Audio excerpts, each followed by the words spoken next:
Nah, teman-teman, Bapak Ibu Saudara-saudara, kita belajar kembali di dalam Bible Study.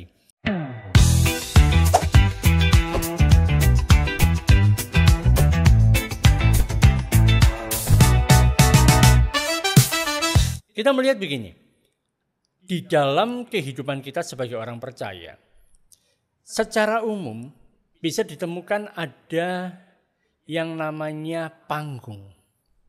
Jadi panggung ini ada 3 macam. Dan seringkali ini yang bisa kita lihat di dalam kehidupan orang yang mengaku dirinya sebagai orang Kristen. Panggung yang pertama ini panggung yang bicara tentang kehidupan orang Kristen berdasarkan perjanjian lama. Nah, kita bicara tentang perjanjian lama, perjanjian baru, perjanjian, apa maksudnya perjanjian? Karena gini, Allah berurusan dengan manusia itu dengan menggunakan perjanjian. Perjanjian itu berbeda dengan kontrak. Kalau kontrak 2 pihak, tapi kalau perjanjian itu dari 1 pihak, dari Allah. Aku berjanji aku akan melakukan seperti ini dan lain sebagainya. Dan memang ada syarat-syarat dari perjanjian. Nah, kita akan melihat paling tidak ada 2 perjanjian yang sangat berpengaruh dalam kehidupan manusia. Yang pertama disebut sebagai perjanjian lama, yang kedua disebut sebagai perjanjian baru. Nah, kalau kita bicara tentang perjanjian lama, ini bagaikan satu panggung bagi manusia. Banyak orang suka dengan hal ini. Sekalipun dikatakan itu hal yang lama, tapi karena perjanjian lama ini bisa memboosting, bisa meningkatkan, bisa membuat kita, ego kita itu semakin kayaknya dipupuk, dibangun di sana. Mengapa demikian? Karena dasar dari perjanjian lama, waktu kita bicara, intisarinya di sana adalah bicara tentang kita membangun dengan kekuatan kita sendiri. Jadi setelah kita selesai, kita membangun panggung kita dengan kekuatan kita sendiri, dan kemudian kita berdiri di atas panggung yang sudah kita buat itu, dan kita berkata kepada Allah, Allah berkati aku, karena aku telah berhasil mendirikan panggung ini. Jadi intinya adalah kita berusaha, bekerja, melakukan sesuatu, dan kemudian minta Allah memberkati kita karena kita sudah berhasil melakukannya. Di satu sisi kalau memang manusia bisa melakukan hal itu, memang berkat Tuhan akan turun karena itu yang dijanjikan oleh Tuhan. Tetapi permasalahannya ada dari sekian banyak orang, berapa yang bisa berhasil yang seperti itu. Bahkan dikatakan tidak ada yang bisa berhasil karena standar dari Tuhan itu sempurna. Dan kemudian muncul setelah ada perjanjian yang lama. Kalau kita membaca di dalam surat Ibrani, nah hari ini kita akan melihat banyak dari surat Ibrani. Di sana kita temukan bahwa Allah sendiri berkata ada sesuatu yang salah dari perjanjian yang lama ini. Yang salah apa? Bukan perjanjiannya, bukan Allah yang memberikan perjanjian itu yang salah, tapi manusianya. Sebab manusia tidak bisa melakukan dengan sempurna perjanjian tersebut. Sehingga muncul satu perjanjian yang baru. Allah sudah menetapkan akan ada satu perjanjian yang baru dan ini mengubah segalanya. Perjanjian yang baru berkaitan tentang panggung, bahwa yang tadi di dalam perjanjian lama yang membangun panggung itu kita sendiri. Kita yang bangun panggung itu kemudian kita naik ke atasnya minta berkat dari Tuhan. Sedangkan di dalam perjanjian yang baru Tuhan Yesus yang membangun panggung itu. Dan kemudian mengangkat kita, mengizinkan kita naik ke atas panggung untuk menerima berkat. Berbeda. Yang satu dalam perjanjian lama kita berusaha buat dulu. Mungkin kita pasang kuda-kudanya, pasang pondasinya, kemudian dipasang sampai naik ke atas baru kita naik. Minta berkat dari Tuhan. Perjanjian baru berbeda. Perjanjian baru itu Tuhan Yesus yang membangunnya. Dan kemudian dia mengizinkan kita untuk naik ke atas panggung itu. Nah, itu panggung yang kedua. Tapi rupanya setelah berjalan sekian lama, ngomong-ngomong gini saudara. Kalau kita mau hidup di dalam perjanjian lama sebenarnya sudah telat. Kenapa telat? Karena perjanjian lama itu sudah diselesaikan oleh Yesus di atas kayu salib. Kita mau atau tidak mau karena kita sekarang hidup pada zaman di mana Yesus sudah mati, Yesus sudah bangkit, dia sudah naik ke sorga, dia sudah mencurahkan Roh Kudus kepada kita semua yang percaya. kita mau nggak mau, suka nggak suka, percaya nggak percaya, kita berada di dalam perjanjian yang baru. Jadi pilihannya adalah ya sebenarnya cuma satu ini.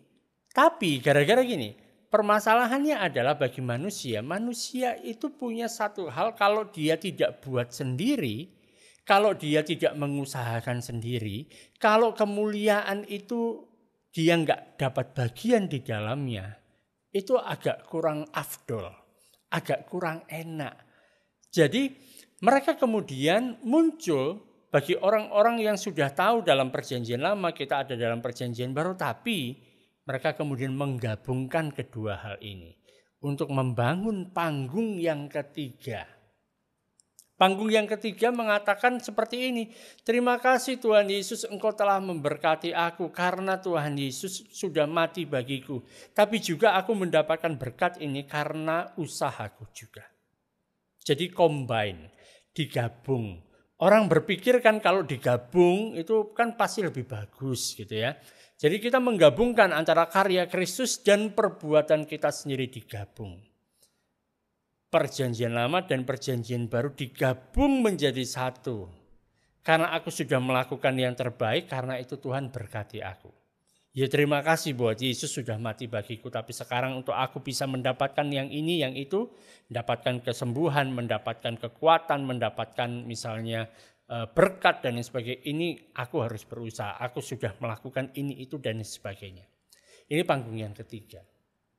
Saudara, banyak orang bukan murni di panggung yang pertama, tapi banyak orang itu mencampurkan antara panggung yang pertama dan panggung yang kedua menjadi panggung yang ketiga ini.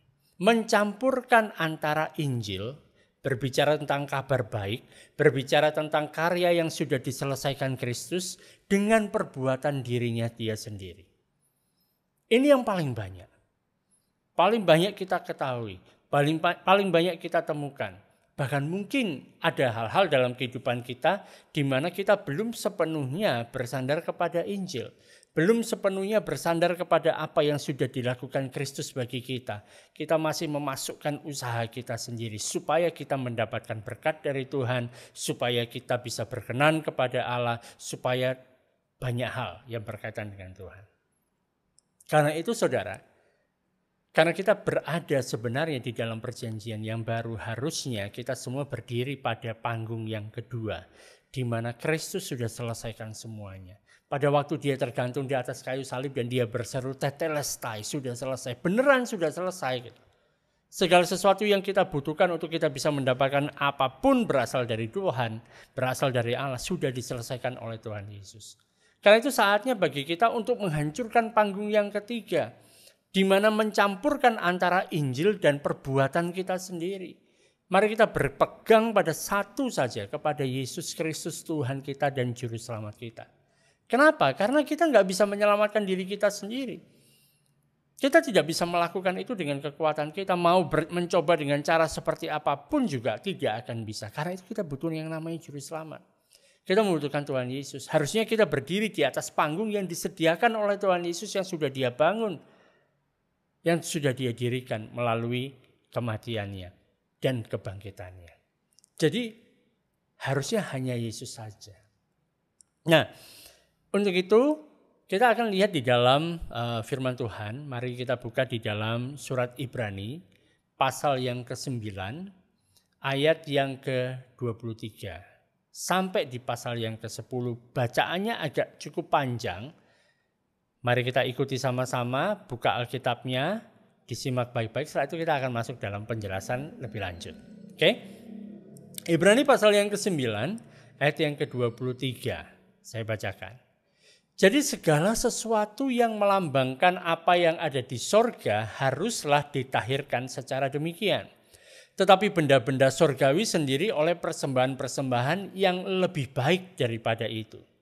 Sebab Kristus bukan masuk ke dalam tempat kudus buatan tangan manusia yang hanya merupakan gambaran saja dari yang sebenarnya, tetapi ke dalam surga sendiri untuk menghadap hadirat Allah guna kepentingan kita. Dan ia bukan masuk untuk berulang-ulang mempersembahkan dirinya sendiri sebagaimana imam besar setiap tahun masuk ke dalam tempat kudus dan dengan darah yang bukan darahnya sendiri. Sebab jika demikian, ia harus berulang-ulang menderita sejak dunia ini dijadikan. Tetapi sekarang ia hanya satu kali saja menyatakan dirinya pada zaman akhir untuk menghapuskan dosa oleh korbannya. Dan sama seperti manusia ditetapkan untuk mati hanya satu kali saja dan sesudah itu dihakimi, demikian pula Kristus hanya satu kali saja mengorbankan dirinya untuk menanggung dosa banyak orang. Sesudah itu ia akan menyatakan dirinya sekali lagi tanpa menanggung dosa untuk menganugerahkan keselamatan kepada mereka yang menantikan dia. Di dalam hukum Taurat, pasal yang ke-10, ayat yang pertama. Di dalam hukum Taurat hanya terdapat bayangan saja dari keselamatan yang akan datang. Dan bukan hakikat dari keselamatan itu sendiri. Karena itu dengan korban yang sama yang setiap tahun terus-menerus dipersembahkan, hukum Taurat tidak mungkin menyempurnakan mereka yang datang mengambil bagian di dalamnya. Sebab jika hal itu mungkin, pasti orang tidak mempersembahkan korban lagi. Sebab mereka yang melakukan ibadah itu tidak sadar lagi akan dosa setelah disucikan sekali untuk selama-lamanya. Tetapi justru oleh korban-korban itu setiap tahun orang-orang diperingatkan akan adanya dosa. Sebab tidak mungkin darah lembu jantan atau darah domba jantan menghapuskan dosa. Karena itu ketika ia masuk ke dunia, ia berkata, korban dan persembahan tidak engkau kehendaki, tetapi engkau telah menyediakan tubuh bagiku. Kepada korban bakaran dan korban penghapus dosa engkau tidak berkenan. Lalu aku berkata, sungguh aku datang. Dalam gulungan kitab ada tertulis tentang aku untuk melakukan kehendak-Mu ya Allahku. Di atas ia berkata, korban dan persembahan, korban bakaran dan korban penghapus dosa tidak engkau kehendaki. Dan engkau tidak berkenan kepadanya, meskipun dipersembahkan menurut hukum Taurat. Dan kemudian katanya, sungguh aku datang untuk melakukan kehendak-Mu. Yang pertama ia hapuskan, supaya menegakkan yang kedua. Dan karena kehendaknya inilah kita telah dikuduskan satu kali untuk selama-lamanya oleh persembahan tubuh Yesus Kristus. Selanjutnya setiap imam melakukan tiap-tiap hari pelayanannya dan berulang-ulang mempersembahkan korban yang sama sekali tidak dapat menghapuskan dosa. Tetapi ia, bicara tentang Yesus, setelah mempersembahkan hanya satu korban saja karena dosa, ia duduk untuk selama-lamanya di sebelah kanan Allah. Dan sekarang ia hanya menantikan saatnya di mana musuh-musuhnya dijadikan tumpuan kakinya. Sebab oleh satu korban saja ia telah menyempurnakan untuk selama-lamanya mereka yang ia kuduskan. Dan tentang hal itu Roh Kudus juga memberi kesaksian kepada kita. Sebab setelah ia berfirman, inilah perjanjian yang akan kuadakan dengan mereka sesudah waktu itu. Ia berfirman pula, aku akan menaruh hukumku di dalam hati mereka dan menuliskannya dalam akal budi mereka. Dan aku tidak lagi mengingat dosa-dosa dan kesalahan mereka. Jadi apabila untuk semuanya itu ada pengampunan, tidak perlu lagi dipersembahkan korban karena dosa. Jadi saudara-saudara, oleh darah Yesus kita sekarang penuh keberanian dapat masuk ke dalam tempat kudus. Karena ia telah membuka jalan yang baru dan yang hidup bagi kita melalui tabir, yaitu dirinya sendiri. Dan kita mempunyai seorang imam besar sebagai kepala rumah Allah. Karena itu, marilah kita menghadap Allah dengan hati yang tulus ikhlas dan keyakinan iman yang teguh. Oleh karena hati kita telah dibersihkan dari hati nurani yang jahat dan tubuh kita telah dibasuh dengan air yang murni. Marilah kita teguh berpegang pada pengakuan tentang pengharapan kita, sebab ia yang menjanjikannya setia. Nah, cukup panjang ya. Nanti coba dibaca lagi. Ini ayat-ayat yang luar biasa yang menjelaskan bahwa sekarang memang benar kita berada di dalam perjanjian yang baru. Yang jauh lebih baik daripada perjanjian lama. Karena itu jangan kita campur-campur. Dan bahkan saat kita bicara tentang apa yang kita miliki saat ini, itu jauh lebih baik dari hal-hal yang lain. Jauh lebih baik dari cara-cara manusia untuk mencapai Tuhan. Jauh lebih baik daripada agama Yahudi yang memang berasal dari Tuhan juga. Alasannya kenapa? Karena ini yang pertama kan, kita memiliki yang namanya Kristus. Kita punya Kristus. Dan Kristus itu dia lebih baik dari semua pemimpin agama yang pernah ada. Jelas. Saya yakin saudara kalau sudah membaca firman Tuhan, saudara percaya kepada Yesus Kristus sebagai Tuhan dan Juru Selamat saudara, saudara akan temukan bahwa Kristus itu jauh lebih baik daripada para pemimpin agama yang ada. Jauh lebih baik dari malaikat. Kalau baca di dalam Ibrani kan mulai dari awal, kita temukan dia jauh lebih baik daripada malaikat. Jauh lebih baik daripada para nabi. Jauh lebih baik daripada para rasul. Jauh lebih baik daripada para imam dan lain sebagainya. Mengapa? Karena para pemimpin agama biasanya, para pemimpin agama, malaikat misalnya, nabi, rasul, imam, semuanya adalah hamba Allah. Tetapi Yesus Kristus, dia adalah Sang Putra Allah. Dia adalah anak Allah. Jauh lebih baik, beda gitu ya. Yang kedua adalah kita punya perjanjian yang baru ini. Itu berdasarkan janji yang lebih baik, janji yang lebih tinggi. Jadi kalau ada sesuatu hal yang terbaru, misalnya ada peraturan yang paling baru, undang-undang yang baru yang keluar, itu membatalkan undang-undang yang lama gitu loh. Menyelesaikan ini sudah direvisi, sudah tidak dipakai lagi. Jadi berdasarkan janji yang lebih baik. Janjinya adalah aku akan, kata Allah. Aku akan melakukan ini, aku akan melakukan itu dan sebagainya. Berbeda dengan dalam zaman perjanjian lama. Kalau kamu mendengarkan suara Tuhan Allahmu dan melakukan dengan setia segala perintahnya, maka kamu akan diberkati. Kalau sekarang, aku akan memberkati kamu. Hal yang ketiga, mengapa kita punya sesuatu yang jauh lebih baik? Karena kalau kita bicara tentang kekristenan, itu bukan sekedar satu hal bicara tentang agama, tetapi kekristenan adalah perkara sorgawi. Sedangkan kalau kita bandingkan dengan Yudaisme, agama Yahudi, itu merupakan hal yang duniawi.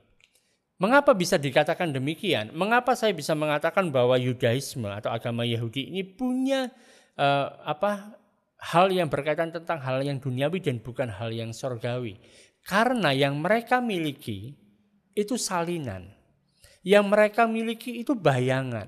Yang mereka miliki itu tiruan dan bukan yang asli. Surat Ibrani pasal yang ke-8 ayat yang ke-5 mengatakan dengan jelas bahwa pelayanan mereka adalah gambaran dari bayangan dari apa yang ada di sorga. Sama seperti yang diberitahukan kepada Musa ketika ia hendak mendirikan kemah. Jadi di dalam perjanjian lama itu Musa diberi perintah untuk mendirikan kemah atau tabernakel gitu ya. Dan dia dikatakan ingatlah.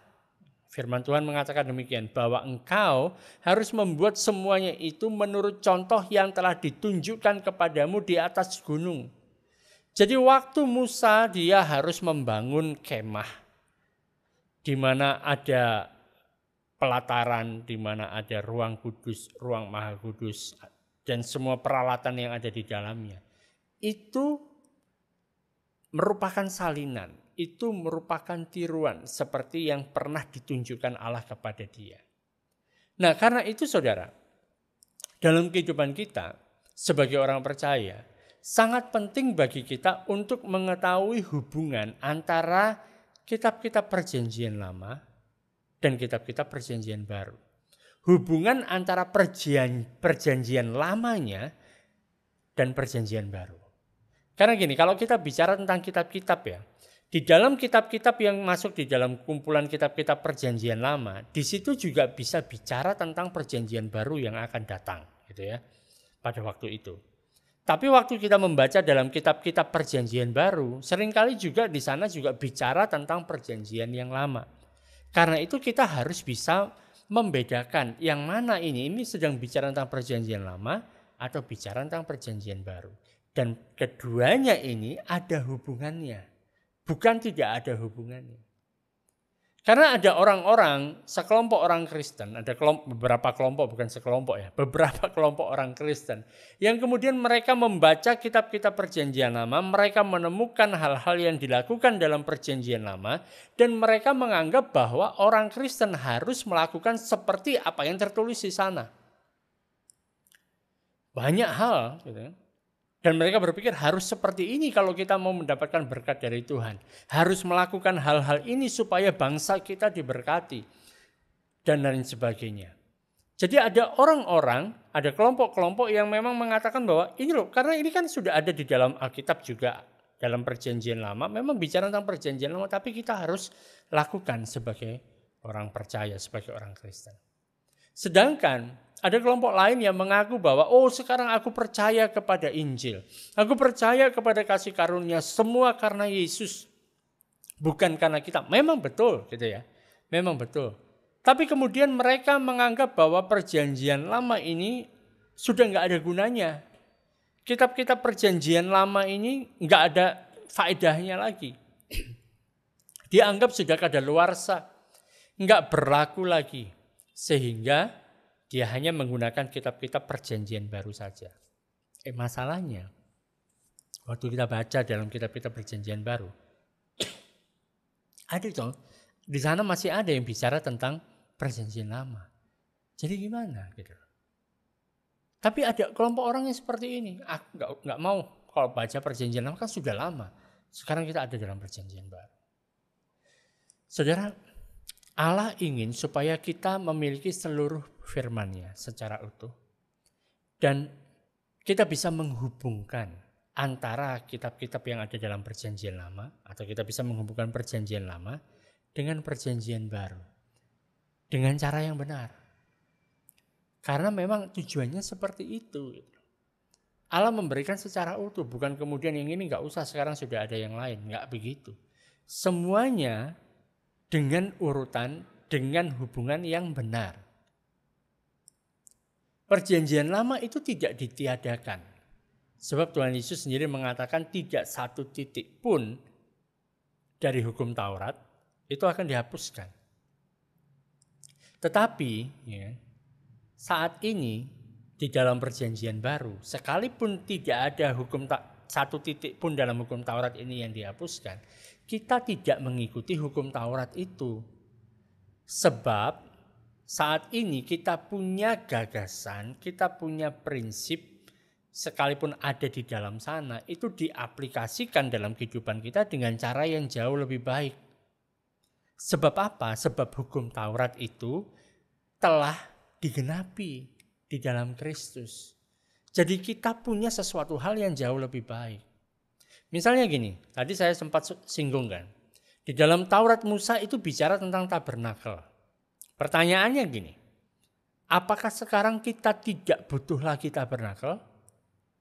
Jawabannya kita tetap butuh. Tapi yang kita butuhkan bukan tabernakelnya Musa. Sebab kita punya tabernakel yang asli yang ada di sorga. Tabernakelnya Musa itu hanyalah imitasi, tiruan dari apa yang ada di sorga.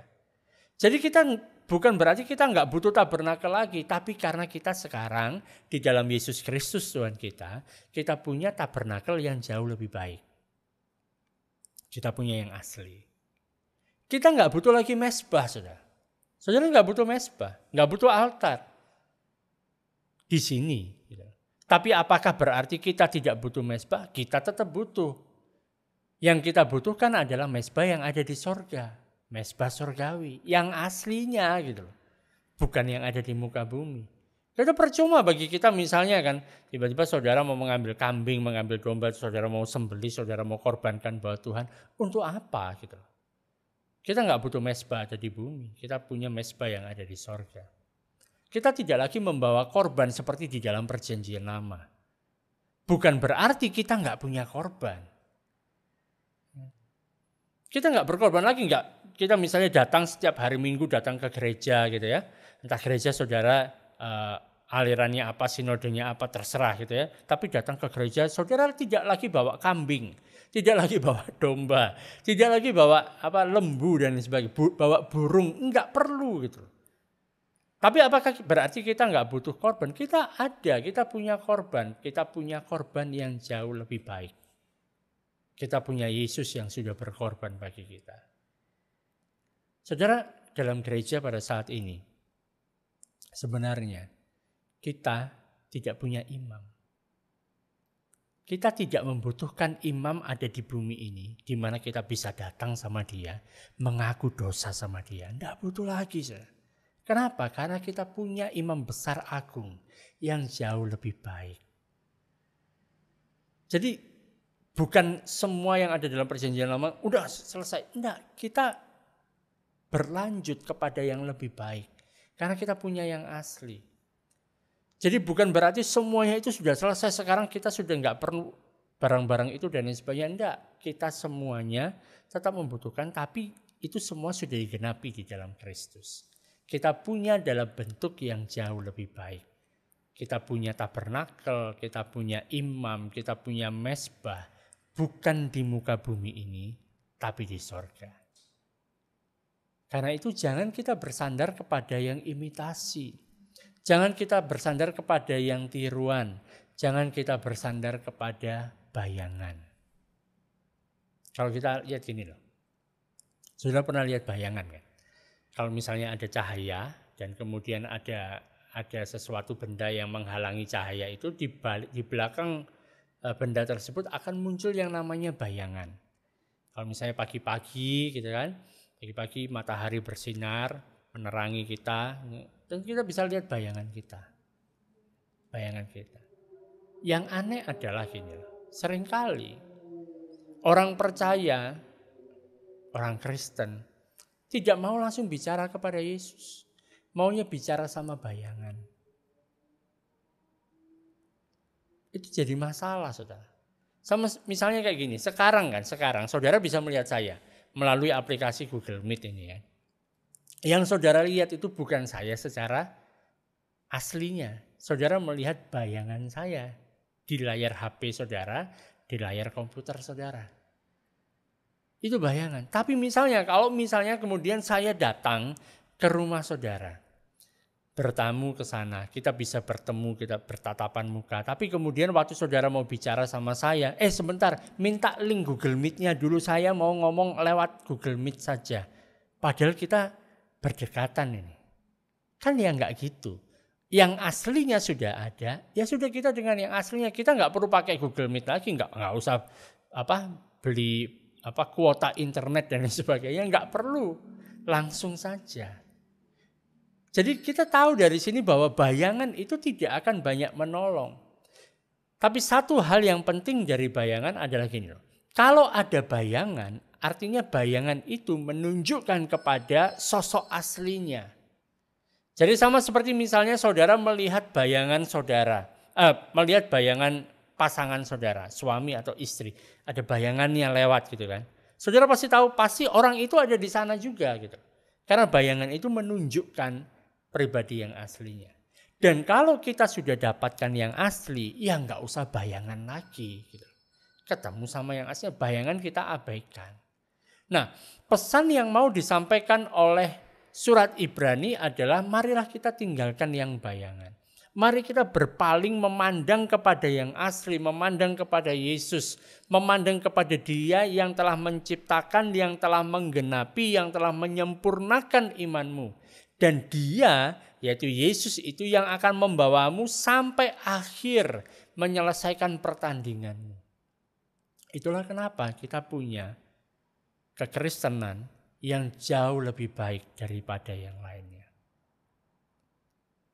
Ibrani 9 ayat 19 mengatakan, sesudah Musa memberitahukan semua perintah hukum Taurat kepada seluruh umat, ia ambil darah anak lembu dan darah domba jantan serta air dan bulu merah dan hisop, lalu memerciki kitab itu sendiri dan seluruh umat sambil berkata, inilah darah perjanjian yang ditetapkan Allah bagi kamu. Dan juga kemah dan semua alat ibadah dipercikinya secara demikian dengan darah.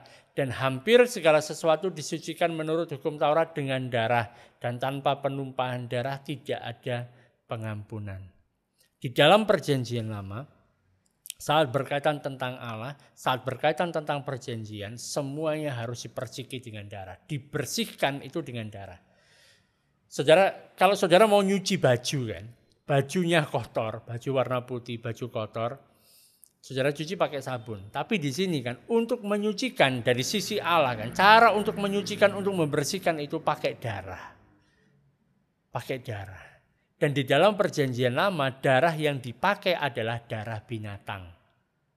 Darah binatang. Kalaupun misalnya harus menggunakan darah manusia, itu nggak sempurna, nggak akan cukup. Karena nggak ada manusia yang tidak terkontaminasi dengan dosa. Jadi untuk mencuci sesuatu supaya bersih, ya dia harus suatu hal yang bersih gitu loh. Bukan suatu hal yang kotor. Dan bayangkan saat itu kan saudara, gara-gara dosa, itu bukan hanya bumi saja yang kotor dengan dosa, tapi sorga juga kotor dengan dosa. Buktinya kan, kalau kita bicara, kita melihat dalam firman Tuhan, kalau kita mau berjumpa dengan Kristus, kalau kita mau berada bersama dengan Kristus di sorga, kita bertemu dengan pemerintah-pemerintah, kita bertemu dengan penguasa-penguasa, bertemu dengan penghulu-penghulu dunia yang gelap ini. Kita pertandingan kita, perjuangan kita, peperangan kita adalah melawan roh-roh jahat yang ada di udara. Heavenly places bahasa Inggrisnya. Artinya bicara sorga. Kotor karena dosa. Peperangan kita bukan melawan darah dan daging. Karena itu pada waktu Yesus mencurahkan darahnya, Yesus membasuh seluruh alam semesta. Dia tidak hanya membasuh bumi saja. Tidak hanya membasuh kita saja, dia basuh seluruh alam semesta. Sama seperti yang dikatakan dalam Ibrani 9:23, jadi segala sesuatu yang melambangkan yang ada di sorga harus ditahirkan dengan cara demikian. Tetapi benda-benda sorgawi sendiri oleh persembahan-persembahan yang lebih baik daripada itu. Untuk barang-barang imitasi, untuk hal-hal yang ada di dunia ini seperti tabernakel, segala macam peralatan yang disucikan dengan darah binatang. Dibersihkan dengan darah binatang. Tapi yang asli yang ada di sorga harus dibersihkan dengan persembahan yang jauh lebih baik daripada itu. Bicara apa? Darah Yesus. Jadi ini perbedaan yang begitu besar antara pengorbanan di dalam perjanjian lama dengan pengorbanannya Yesus. Orang-orang dalam perjanjian lama saat mereka mau melakukan korban, mereka harus berkorban terus-menerus. Karena nggak sempurna. Sedangkan Yesus hanya satu kali untuk selamanya. Dia nanti akan datang kembali bukan untuk mati lagi di atas kayu salib, tapi dia datang memberikan keselamatan bagi kita. Bukan untuk mati lagi. Karena setiap kali kan orang-orang dalam perjanjian lama saat mereka melakukan pengorbanan, mereka tahu bahwa korban mereka itu sebenarnya nggak cukup. Mereka sadar itu. Sehingga penulis Ibrani mengatakan pasal yang ke-10 ayat yang pertama, di dalam hukum Taurat hanya terdapat bayangan saja dari keselamatan yang akan datang dan bukan hakikat dari keselamatan itu sendiri. Karena itu dengan korban yang sama yang tiap tahun terus-menerus dipersembahkan, hukum Taurat tidak mungkin menyempurnakan mereka yang datang mengambil bagian di dalamnya. Sebab kalau hal itu mungkin, pasti orang tidak korbankan korban lagi. Sebab mereka yang melakukan ibadah itu tidak sadar lagi akan dosa setelah disucikan sekali untuk selamanya. Misalnya gini lah saudara. Saudara sakit datang ke dokter, periksa, dan kemudian dokternya memberikan resep. Beri obat, dia bilang makan ini selama 1 minggu. Nanti kalau masih sakit, datang lagi ketemu sama saya. Ya. Itu yang dilakukan oleh dokter. Jadi selama kita masih datang kepada dokter dengan keluhan yang sama, artinya penyakitnya belum sembuh. Kalau kita datang ke dokter, minum obat, setelah itu sembuh, ya nggak ke dokter lagi gitu loh. Nggak ke dokter lagi. Karena begitu sembuh kita nggak butuh dokter. Sama dengan hal ini. Kalau misalnya tiap minggu, tiap hari, tiap bulan, tiap tahun harus memberikan korban karena dosa, itu menunjukkan bahwa dosa itu masih ada. Sama yang dikatakan Ibrani 10 ayat yang ketiga. Justru oleh korban-korban itu setiap tahun orang diperingatkan akan adanya dosa. Masih diperingatkan, ini loh kamu masih berdosa, kamu masih berdosa. Masih ada hal yang gak beres, kamu harus bereskan dulu. Membawa kita menjadi makin lama makin tertekan.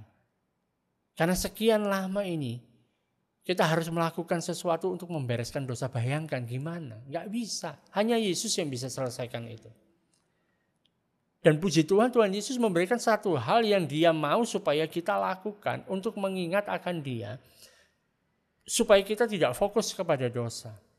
Bukan untuk mengingatkan dosa. Tuhan Yesus pada malam sebelum Dia diserahkan, Dia mengambil roti dan anggur. Dia melakukan perjamuan kudus dan Dia mengatakan, perbuatlah ini setiap kali kamu melakukannya. Menjadi peringatan akan Dia. Peringatan akan apa? Akan apa yang sudah Dia lakukan bagi kita. Bukan untuk pengingat dosa. Jadi waktu saudara melakukan perjamuan kudus, saudara mengangkat roti, mengangkat anggur itu, makan dan minum roti dan anggur ini. Itu bukan mengingatkan saudara akan dosa. Tapi mengingatkan kita akan keselamatan kita.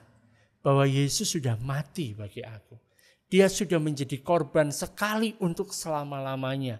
Dia nggak perlu datang lagi dan mati bagi aku. Dia sudah melakukannya.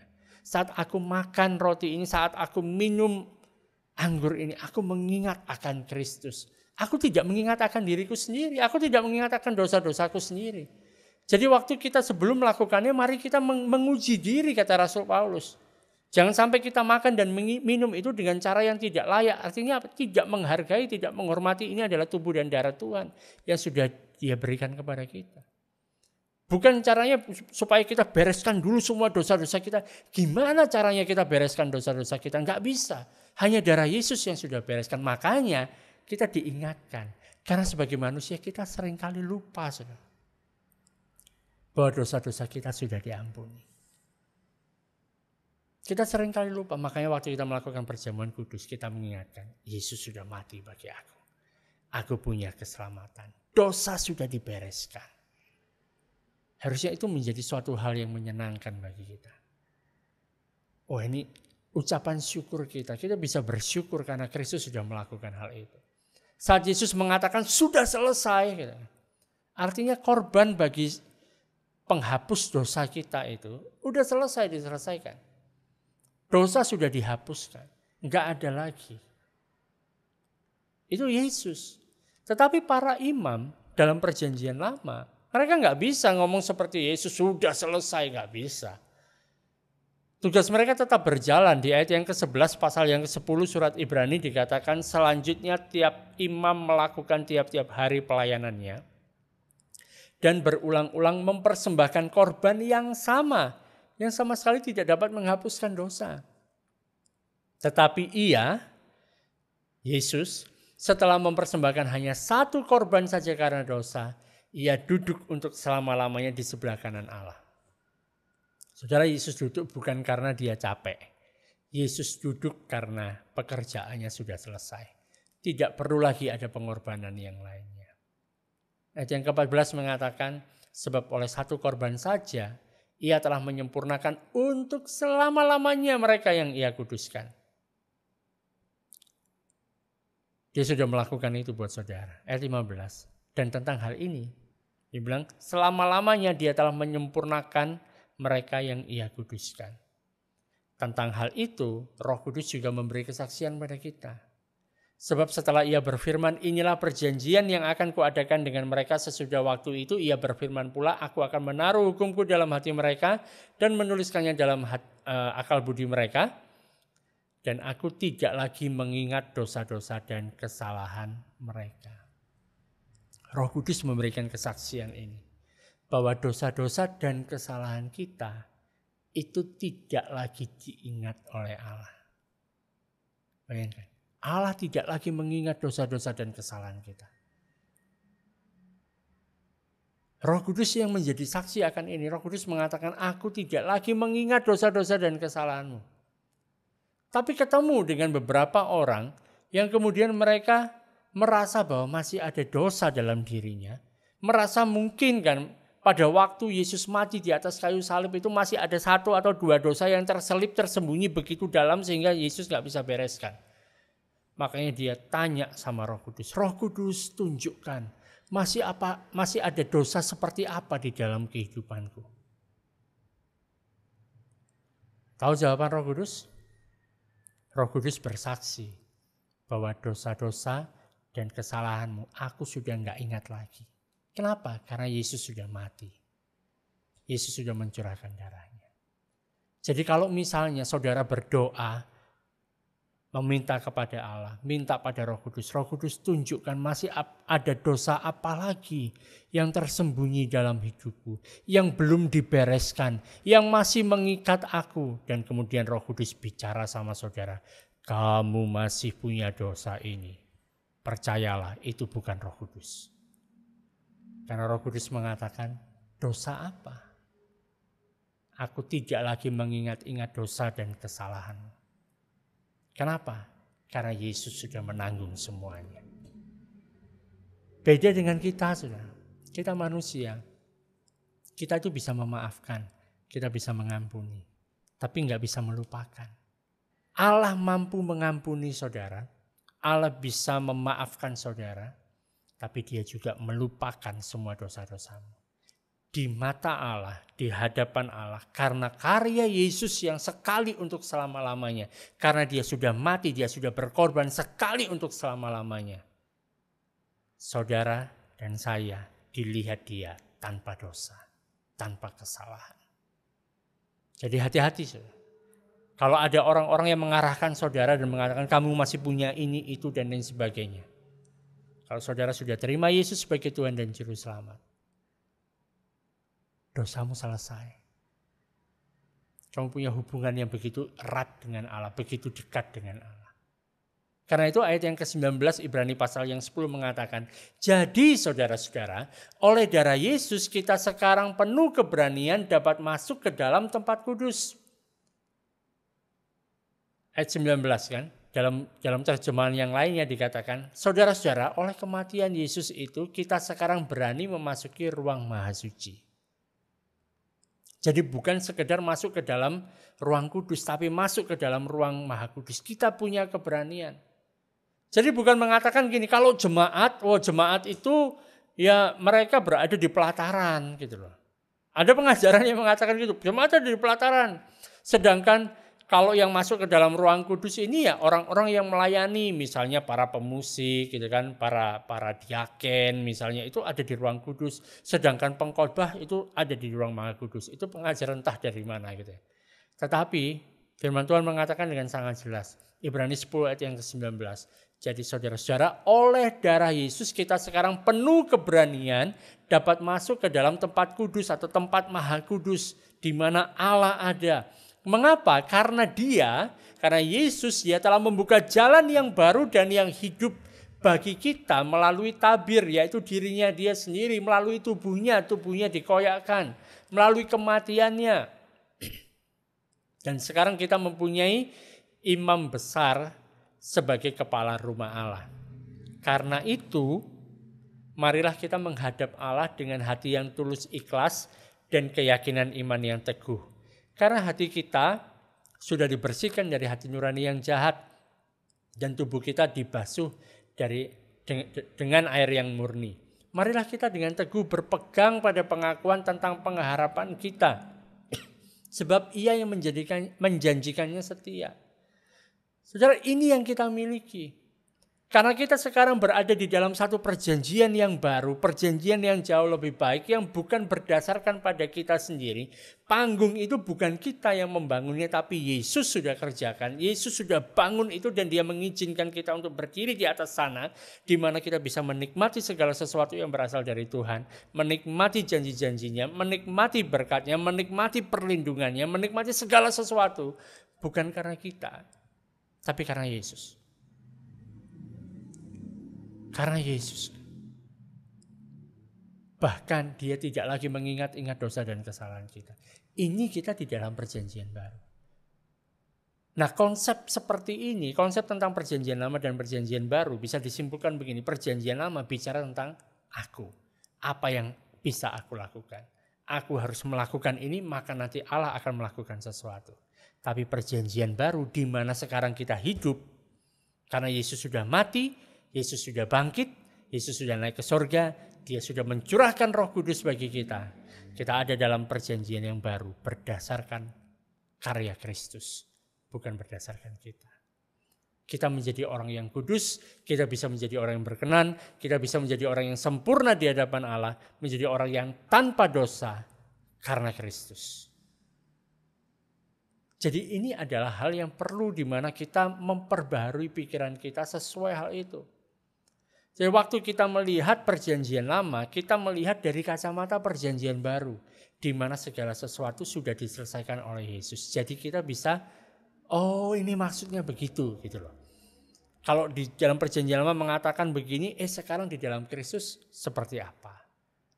Makanya waktu kita mempelajari kitab-kitab perjanjian lama, kita mencari tahu seperti apa Kristus di sana, kita perlu tahu bahwa kita ada di dalam perjanjian yang baru. Dan di dalam perjanjian yang baru didasarkan pada janji-janji yang lebih baik. Dan kita punya Kristus yang sudah melakukan segala sesuatu bagi kita. Karena itu jangan kita campurkan perjanjian lama, perjanjian baru antara Injil dan perbuatan kita sendiri. Biarlah semuanya hanya untuk Kristus. Segala kemuliaan untuk Kristus. Bukan terpujilah Yesus dan aku. Tapi hanya Kristus saja yang dipermuliakan. Tuhan Yesus memberkati.